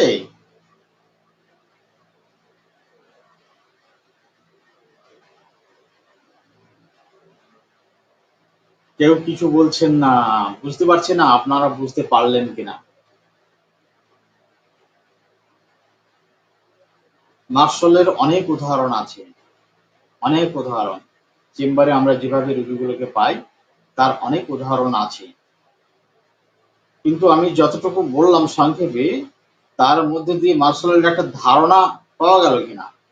Thank you, thank you doctor Shahidul Islam, thank you, thank you doctor Jagannath Chandra Roy, yes, thank you. চলুন আমি পরের কেসটা নিয়ে আলোচনা করছি। ঠিক আছে, খুব ভালো লাগলো যে আপনারা বুঝতে পেরেছেন। এরকম প্রত্যেকটা ব্যক্তি আছে, প্রতিটা মানুষ আলাদা আলাদা ব্যক্তিত্ব বহন করে, সেইটাকে আপনাদের শিখতে হবে। একটা পেশেন্ট 58 বছর বয়সী একজন মহিলা রোগী আমাকে খুব ভাবিয়েছিল এই পেশেন্টটা, মানে আমাকে খুব বিগড়ে দিয়েছিল, ভীষণভাবে বিগড়ে দিয়েছিল। প্রথম দিনেই ভালো লাগছিল না, অনেকক্ষণ কথা বলার পরও ভালো লাগছিল না। তো আমি কিভাবে পেশেন্টটাকে আবিষ্কার করলাম দেখুন। 58 বছর বয়সী একজন ভদ্র মহিলা, দোহারা চেহারা, ফর্সা, বেশ মোটা, স্বাস্থ্যবতী, 58 বছর বয়স। তার গিটে গিটে বাতের ব্যথা, ভুগছেন 17 বছর ধরে। তার একটা মেয়ে গটগট গটগট করে আমার কেবিনের মধ্যে ঢুকে পড়লেন, ঢুকে বললেন যে ডাক্তারবাবু, আমার মাকে আপনার কাছে নিয়ে এসছি, আমার মা অন্য জায়গায় চিকিৎসা হচ্ছিল, সেটা অনেক দূর হয়ে যাচ্ছে, তো গাড়িতে করে এনেছি, গাড়ি থেকে নামতে পারবে না, খুব কষ্ট, মা হাঁটতে চলতে পারছে না। তো আমি দেখলাম হোমিওপ্যাথি চিকিৎসা, অনেক দিন থেকে ভুগছে, অনেক দিন থেকে চিকিৎসা চলছে, মানে জটিল ব্যাপার আছে। তো রাস্তার উপরে গিয়ে ওর কেস টেকিং নেওয়া অসম্ভব। তাই আমি বললাম যে আপনাকে একটু আনতে হবে, আমার কেবিনে না আনুক, অন্তত পক্ষে ওয়েটিং রুমেও আনতে হবে। তো দুটো মেয়ের সঙ্গে এসছেন, তাদের সব বিয়ে হয়ে গেছে, তাদের আবার ছেলে মেয়ের বিয়ে দেওয়া হয়ে গেছে, নাতি নাতনি হয়ে গেছে, মানে অনেক বয়স্ক বয়স্ক মহিলারা সব, মানে মা মেয়ের বয়স যেন এক হয়ে গেছে এরকমের মতো। তো ওরা দুই বোনে মাকে চ্যাংতলা করে ধরে ধীরে ধীরে ধীরে ধীরে নিয়ে এসে ওয়েটিং রুমে বসালে, হেলান দিয়ে বসলেন।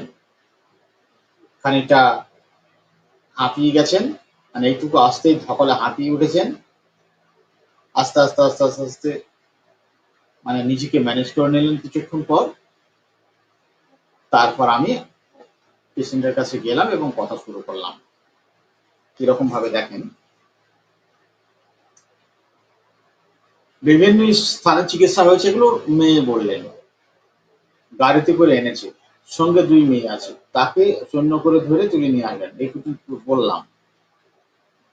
জয়েন্টগুলোতে প্রচুর ব্যথা, হাঁটতে পারে না, ভীষণ কষ্ট। রুগী বলছেন খুব ব্যথা, ভালো ওষুধ দাও যাতে ব্যথা ভালো হয়ে যায়, তাহলে আমি সুস্থ হয়ে যাব। মানে ঢুকেও যে স্বস্তি পেয়েছে। আমি ওর সামনে গিয়ে বসলাম, তখন আমাকে দেখে উনি বলছেন খুব ব্যথা, ভালো ওষুধ দাও যাতে ভালো হয়ে যায়, যাতে ব্যথা ভালো হয়ে যায়, তাহলে আমি সুস্থ হয়ে যাব। তারপর আমি চুপ করে ওনার দিকে তাকিয়ে বসে আছি। আবার জিজ্ঞাসা করলাম, ব্যথা বাড়লে কি করেন? তখন হেসে উঠলেন পেশেন্ট হেসে উঠলেন, হেসে উঠে বলছেন, ব্যথা বাড়লে কি আর করব, ভালো ওষুধ দাও। আচ্ছা। তারপর আমি কিছুক্ষণ আবার চুপ থাকলাম, আর পেশেন্টের দিকে তাকিয়ে আছি, অন্যদিকেও তাকাচ্ছি, পেশেন্টকে সুযোগ দিচ্ছি যে যদি কিছু বলেন। কিছু বললেন না। তারপর আমি বললাম, তো ব্যথা সারছে না বলে কোনো দুশ্চিন্তা হয়?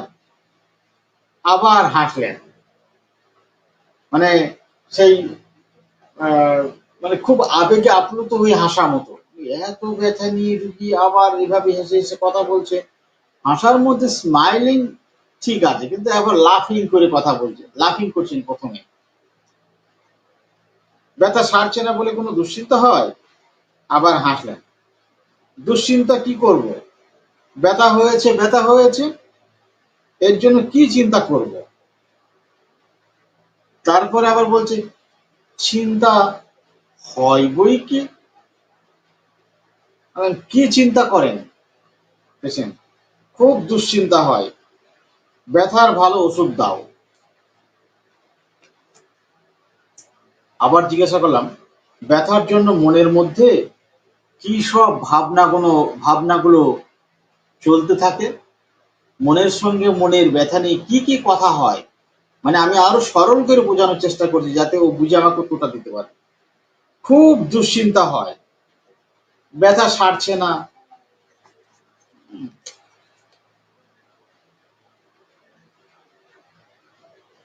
ব্যথা সারছে না, চলাফেরা করতে পারছি না, খুব কষ্ট হয়। আবার আমি জিজ্ঞাসা করলাম মেয়েদেরকে যে মায়ের আচরণ সম্বন্ধে একটু বলুন। তখন তার যে মেয়েটা আমাকে প্রথমে এসে বললেন মায়ের কথা, তিনি বলছেন যে মা খুব জেদি, প্রচুর কাজ করে, সারাদিন সংসারের কাজ করে, ব্যথার জন্য এখন কাজ করতে পারে না। আর আর কি বলবো।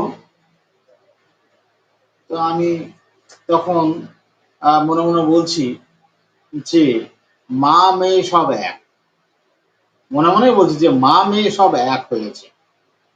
তো ওদেরকে বললাম যে আরেকটু তথ্য দেন, না হলে পেশেন্টকে কিভাবে ম্যানেজ করব। তখন মেয়েটা বলছে ভালো ওষুধ দেবেন যাতে তাড়াতাড়ি ভালো হয়ে যায়। রুগী এসে আপনি দেখেন, আপনি যখন ডাক্তার, আপনার তো অভিজ্ঞতা আছে, আপনি দেখুন চোখে চোখে দেখে আপনি একটা ভালো ওষুধ দেন। তো আমি তাকে আবার বোঝালাম যে একটা মানুষকে একবার চোখে দেখে সবকিছু বোঝা যায় না। ও মা, তবে ডাক্তার হয়েছেন কেন? মানে ভারী যন্ত্রণা, এদের সঙ্গে যত কথা বলবো ততই তো বাড়বে। তো এই পর্যন্ত আর কিছু পাওয়া গেল না। তো আমি তো খুবই বিব্রত। আর ঠিক আছে, ঠান্ডা মাথায় আমি একটু ভাবি তিনি কি করলেন। পেশেন্ট এলেন, খুব কষ্ট পাচ্ছিলেন। এই কষ্টের সাথে পেশেন্টের মধ্যে থাকবে দুঃখ, বেদনা, বিমর্ষ, হতাশা। যেহেতু এত বছর ধরে তিনি কষ্ট পাচ্ছেন, এখন তো পঙ্গু হয়ে গেছেন, সেসব কিছু নেই। আর এত ব্যথা নিয়েও এরকম একজন বয়স্ক মানুষ, সে এইরকম ভাবে আত্মহারা হয়ে লাফিং করছেন।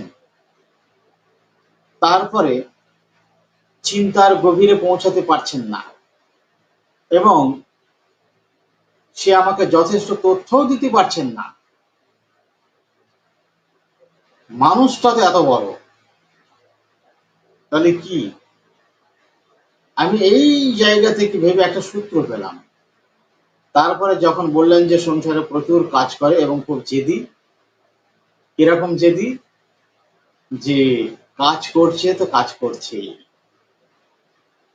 কাজ করছে কাজ করছে।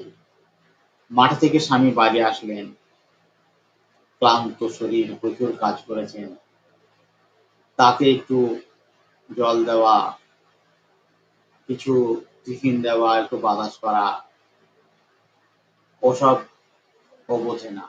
ও ওর কাজ নিয়ে ব্যস্ত। কখনো যদি একটু জল চেয়েছি, আমার হাতে এখন কাজ, আমি জল দিতে পারবো না, তুমি একটু জল ঢেলে খাও। ব্যাস, বুঝে গেলাম কি মেডিসিন। আপনাদেরকেও কিন্তু অনেকটা বুঝিয়ে দিয়েছি, অনেকটাই বুঝিয়ে দিয়েছি। কি মনে হচ্ছে? আগে পেশেন্টকে বুঝতে হবে, ফিল দ্য পেশেন্ট। আচার আচরণ প্রতিক্রিয়া বিভিন্ন কিছুর মধ্যে দিয়ে আপনাকে পেশেন্টকে বুঝতে চেষ্টা করতে হবে। আমরা বুঝি, সাধারণ মানুষও আমরা অনেকটু বুঝি। যেমন হ্যাঁ, আপনারা ততক্ষণ বলতে থাকুন, কি মেডিসিন হবে বলতে থাকুন। এখন কেউ যদি খুব মন মরা হয়ে চুপচাপ বসে থাকে, তার ভিতরে কোনো আনন্দ না থাকে, কোনো উৎসাহ না থাকে, আমরা তাকে দেখে বলি যে কি ব্যাপার, এত দুশ্চিন্তা কিসের, কি হয়েছে, মাথায় হাত দিয়ে ভাত দিয়ে বসেছো, কিছু হয়েছে নাকি? তার মানে দেখেছেন, ওই পেশেন্ট ব্যক্তিটাকে দেখে আমরা বুঝে গেছি যে ওর ভিতরে খারাপ কোনো চিন্তা ভাবনা চলছে, খুবই দুঃখজনক, খারাপজনক কিছু দুশ্চিন্তা চলছে, এটা আমরা বুঝি। আবার কোনো পেশেন্টকে যদি আমরা আহ ভয় পেতে দেখি, তার আচরণ দেখেও আমরা অনেক সময় বুঝি কি ব্যাপার, খুব ভয় পেয়ে গেছো মনে হচ্ছে। এই যে আমরা বুঝি দেখে, ঠিক এইভাবেই পেশেন্ট যখন আমাদের কাছে আসবে, সেই পেশেন্টকে বুঝতে চেষ্টা করতে হবে। Doctor Biman Pal, thank you. Thank you, অনেক অনেক ধন্যবাদ আপনাকে অত্যন্ত সক্রিয়ভাবে রেসপন্স করার জন্য। ডাক্তার সরোয়ার জাহান, বেলেডোনা। বাহ, খুব সুন্দর, খুব সুন্দর, দারুণ, খুবই ভালো। আর আর কেউ, আর কেউ?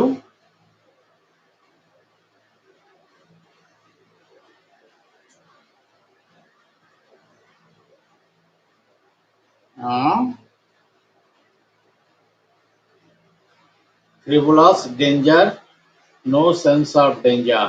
ডাক্তার শহীদুল ইসলাম, পেশেন্টটাকে বোঝার চেষ্টা করুন। আচ্ছা আমি বলি, আপনাকে একটু হেল্প করি। পেশেন্টটার বয়স হচ্ছে কত? 58 বছর। 58 বছর বয়সের একজন রুগী, একজন বয়স্ক মহিলা, 58 বছর বয়স। তো সেই বয়সের মহিলা, সেই বয়সের একজন মানুষ, তাকে আমি যা জিজ্ঞাসা করছি, এই জিজ্ঞাসা করার পরেই এমন করে হাসছে। এখানে হাসার তো কিছু হয়নি, হাসার কোনো কথা তো বলেনি। তার এত ব্যথা, এত যন্ত্রণা যে তাকে চ্যাংতোলা করে তুলে নিয়ে আসার মতো করে নিয়ে এসে বসিয়ে দিল। তারপরে তিনি বসলেন। তো বসার পরে তার ভিতরে দুঃখ, কষ্ট, বেদনা। সে এখন এই ব্যথার যন্ত্রণার তাড়নায় তার আবেগের কথাগুলো সব বিলকুল খুলে বলবেন, এটাই তো স্বাভাবিক। থামানো যায় না রুগীকে, বলতেই থাকে, বলতেই থাকে। কিন্তু এই পেশেন্ট কিছুই বলতে পারছেন না, কোনো কিছুই বলতে পারছেন না, কিছুই বলতে পারছেন না। তো এই যে হাসি, এই হাসিটা কেমন? এই হাসিটা কেমন?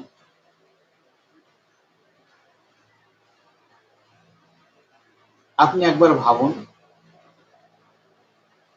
ফিল ফিল করুন একবার। আপনি আজকে বাড়িতে গেছেন, বাড়িতে গিয়ে দেখছেন যে আপনার স্ত্রী প্রতিটা কথায় এইভাবে হাসছে, মানে অসঙ্গতি ভাবে হাসছে। আপনাকে জাস্ট একটা ফিল দেওয়ার জন্য বলছি আমি, একটা অসঙ্গতি ভাবে হাসছে। প্রতিটা কথায়, প্রতিটা চালচলনে আপনি হিসাব করে বুঝে দেখলেন যে এখানে হাসার তো কোনো কিছু নেই, তো এত হাসছে কেন? তখন আপনার কি মনে হবে, কি ব্যাপার, তুমি কি পাগল হয়ে গেছো নাকি, এত হাসছো কেন? প্রতিটা কথায় কথায় এত হাসছো, তুমি কি পাগল হয়ে গেছো, মাথা টাথা খারাপ হয়ে গেছে নাকি, কি হয়েছে এত হাসছো? আমি তো হাসির কিছু বলিনি। তার মানে কি? তার মানে তার হাসার এই আচরণের মধ্যে দিয়ে এমন জিনিসটা প্রকাশ পাচ্ছে যে যেখানে বুদ্ধিহীনতা প্রকাশ পাচ্ছে। পাগল হয়ে গেছো নাকি? পাগল মানুষের বুদ্ধি বেশি থাকে না বুদ্ধি কম থাকে? পাগল মানুষের বুদ্ধি কম থাকে। পাগল হয়ে গেছো নাকি, তুমি এত হাসছো কেন, কি ব্যাপার, পাগল হয়ে গেছো নাকি? তো ও অসঙ্গতি ভাবে হাসছে, বাচ্চাদের মতো হাসছে, বাচ্চাদের মতো। বাচ্চা সংসারে প্রচুর কাজ করে, অর্থাৎ ওর যে জানা ছকে যে কাজ, সেই কাজগুলো সে পারে। তার বাইরে মাথা খাটিয়ে যে কিছু করতে হয় এটা সে বোঝে না, জানে না। এই জন্য আমি যা কিছু জিজ্ঞাসা করছি ও তার কোনো জবাব দিতে পারছে না, চিন্তার গভীরে ঢুকতে পারছে না, হাসছে। হাসছে মানে এই হাসির মধ্যে কি প্রকাশ পাচ্ছে? নির্বুদ্ধিতা, নির্বুদ্ধিতা প্রকাশ পাচ্ছে।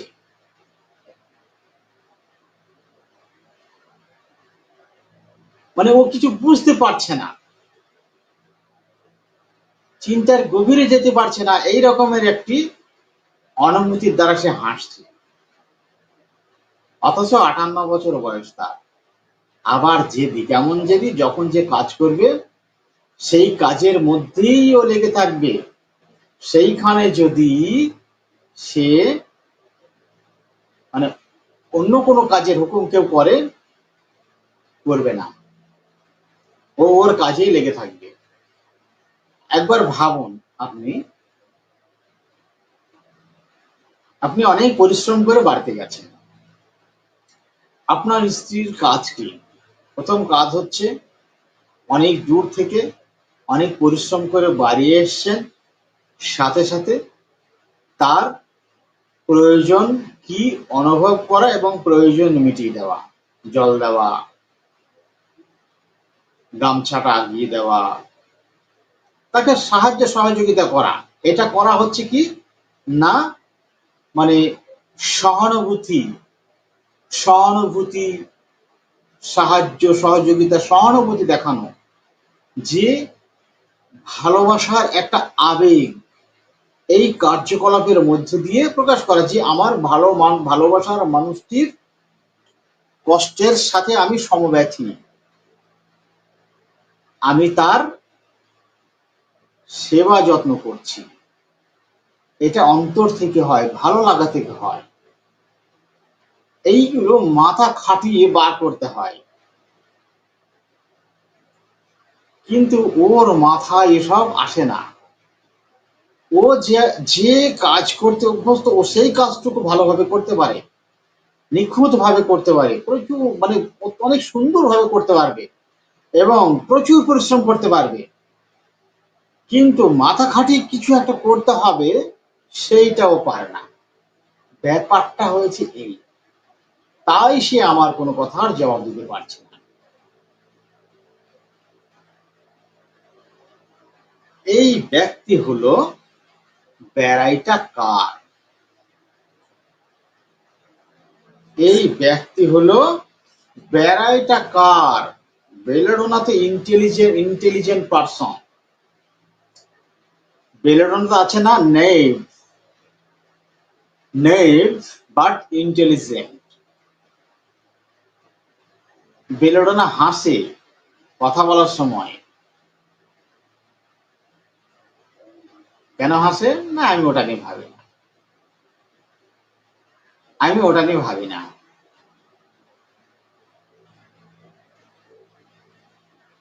এটা নিয়ে আমার খুব কষ্ট হচ্ছে, একটু ভালো ওষুধ দেন ডাক্তারবাবু, যাতে আমার তাড়াতাড়ি ঠিক হয়ে যায়। ওর বুদ্ধি আছে, নির্বোধ নয়। বেলেডোনা নির্বোধ নয়, বেলেডোনা সব বোঝে, ওর যথেষ্ট বুদ্ধি আছে, কিন্তু ও অত গুরুতর চাপ নেয় না। আর এখানে কি হলো, সে তার মাথাকে ব্যবহার করতে পারছে না। এই জন্যই বললাম যে মা মেয়ে সবগুলোই কি এক হয়েছে? 19 আর 20 হয়েছে মা মেয়ে সব। সবসময় যে বেড়াটা কাঁদবে, সে আঙুলের ফাঁক দিয়ে দেখবে, ফার্নিচারের আড়াল থেকে দেখবে, এমন নাই। আপনাকে যেটা মানে মোদ্দা কথা যেটা মনে রাখতো, সেটা হচ্ছে যে ওর বুদ্ধি কম, নির্বোধ, ওর বুদ্ধি কম, মাথার গ্রোথ হয়নি। মাথার যে গ্রোথ হওয়া দরকার, সেই গ্রোথটা অ্যারেস্ট হয়ে গেছে শিশুবেলা থেকে, যার জন্য ও চাইল্ডিশ বিহেভিয়ার করছে। একটা শিশুর কতটা বুদ্ধি হয়? শিশুর তো বেশি বুদ্ধি থাকে না, শিশুর মতো বুদ্ধি। 58 বছর বয়সেও ওর শিশুর মতো বুদ্ধি। আপনাকে এইভাবে স্টাডি করতে হবে পেশেন্টকে, পার্সোনালিটিকে স্টাডি না করলে কিভাবে ম্যানেজ হবে? চলুন, যে লক্ষণগুলো ছিল, childish behaviour old people in, childish behaviour old people in, বয়স্ক ব্যক্তির শিশু সুলভ আচরণ। ডেভেলপমেন্ট চিলড্রেন অ্যারেস্টেড, মস্তিষ্কের উন্নতির ব্যাঘাত ঘটেছে, মস্তিষ্কের উন্নতি নেই। স্পিচ চাইল্ডিশ, কথা বলছে কিরকম করে, শিশুদের মতো কথা। লাফিং চাইল্ডিশ, শিশুর মতো হাসছে। অবস্টিনেট, জেদি, ওই যে বোকা মানুষ, জেদি। Carefuls of domestic affairs about, careful, careful of domestic affairs about, অর্থাৎ সাংসারিক ব্যাপারে সে অনেক বেশি যত্নশীল। কেয়ার, কেয়ারফুলের সঙ্গে অ্যাংজাইটি প্লাস অ্যাকশন থাকে, ফলে ওই কাজগুলো করতে হবে, এই কাজ করতে হবে, সেই কাজ করতে হবে, এই চিন্তা তার মাথায় থাকে এবং সেই অনুপাতে সে কাজ করতে থাকে। এটা কেয়ারফুল, কেয়ারফুল। আর অ্যাংজাইটি হচ্ছে অনলি চিন্তা, thinking and helplessness, thinking and helplessness, চিন্তা করে কিন্তু কোনো সাহায্য করতে পারে না, অ্যাংজাইটি। কেয়ারফুলে চিন্তা করে এবং অ্যাকশন করে, কাজ করে। ও সারা দিন সংসারের কাজকর্মগুলো করে, ওইগুলো ওর জানা আছে, জানা মতো ওর কাজ, ফলে ওই কাজ সে ভালোভাবে করে যেতে পারে। মস্তিষ্ক খাটিয়ে যে নতুনত্ব কিছু করতে হবে সেটাও জানে না। যদি ওকে হাত ধরে শিখিয়ে দেওয়া হয়, একবার দুবার শিখতে পারে না, ওর শিখতে অনেক দেরি হয়, মাথা ওর পুষ্টি হয়নি। তো অনেকবার পরিশ্রম করে, অনেক পরিশ্রম করে, অনেক কষ্ট করে ওকে শিখতে হয়। একবার যদি সেটা শিখে যায়, সে পারফেক্ট করবে। আপনি হয়তো তার সমান অত সুন্দর করতে পারবেন না, সে পারবে। সে ওইটুকুই শিখেছে, ওর বাইরে আর কিছু করতে পারবে না। ব্যারাইটা কার, এইভাবে অ্যানালাইসিস করতে হবে ব্যক্তিকে। তো ভিডিও অনেক লম্বা হয়ে যাচ্ছে, আলোচনা কেমন লাগলো বলুন। আমার এই আলোচনা, এই video ambition of homeopathy YouTube চ্যানেলে আপলোড করা থাকবে। অ্যাম্বিশন অফ হোমিওপ্যাথি লিখে সার্চ করলে দেখবেন আমার চ্যানেল চলে আসবে, সেখানে আপলোড থাকবে। পরবর্তীতে জীবনে যখন খুশি তখন আপনারা এই আলোচনা দেখতে পারবেন, এই ভিডিও দেখতে পারবেন, এবং আমার আলোচনা আপনাদের কেমন লাগে তা অ্যাম্বিশন অফ হোমিওপ্যাথি ইউটিউব চ্যানেলের কমেন্ট বক্সে অবশ্যই লিখে সহযোগিতা করবেন, পাশে থাকবেন, লাইক কমেন্ট করে শেয়ার দিয়ে অবশ্যই সহযোগিতা করবেন। তাহলে উৎসাহ পাবো এবং আরো অনেক ভিডিও, অনেক আলোচনা আপনাদের সঙ্গে শেয়ার করতে উৎসাহ পাবো অনেক। আলোচনা কেমন লাগলো, কেননা আপনারা হচ্ছেন আমার বিচারক, আমি তো আমার মতো বলে যাচ্ছি। আমার অসংখ্য কেসের ভিডিও রয়েছে, অসংখ্য অসংখ্য কেস ভিডিও রয়েছে। কখনো যদি সময় সুযোগ হয় ভিডিওগুলো দেখাবো সেমিনারে, কখনো যদি সময় সুযোগ হয়, প্রচুর কেসগুলো দেখলে আপনারা বুঝতে পারবেন যে। আর টেলিগ্রাম গ্রুপ রয়েছে, আমার একটা স্পেশাল টেলিগ্রাম গ্রুপ, যেখানে প্রতি সপ্তাহে একদিন আপনার হোমিওপ্যাথি নিয়ে বিশদ আলোচনা করা হয়। সেখানে আরো ডিটেলস আলোচনা হয়, প্রচুর আলোচনা করা হয়। তো কেউ যদি সেখানে যুক্ত হতে চান বলবেন, অবশ্যই সেটা পে পে ক্লাস, খুব অল্প কিছু পয়সা নিয়ে আমরা এটাকে ক্লাসগুলো করাই। টেলিগ্রাম গ্রুপ প্রতি সপ্তাহে একদিন করে করা হয়। যদি কেউ এই গ্রুপে যুক্ত হতে চান আপনারা যুক্ত হতে পারেন, আমাকে মেসেজ করবেন, যুক্ত করে নেব। আলোচনা কেমন লাগলো? Thank you, very good doctor Biman Pal. Thank you doctor Biman পাল। আপনি কোথা থেকে দেখছেন যদি একটু বলতেন, জানা যেত খুব ভালো হতো। ডাক্তার জগদীশ চন্দ্র রয়, অনেক সুন্দর হয়েছে, থ্যাংক ইউ, থ্যাংক ইউ।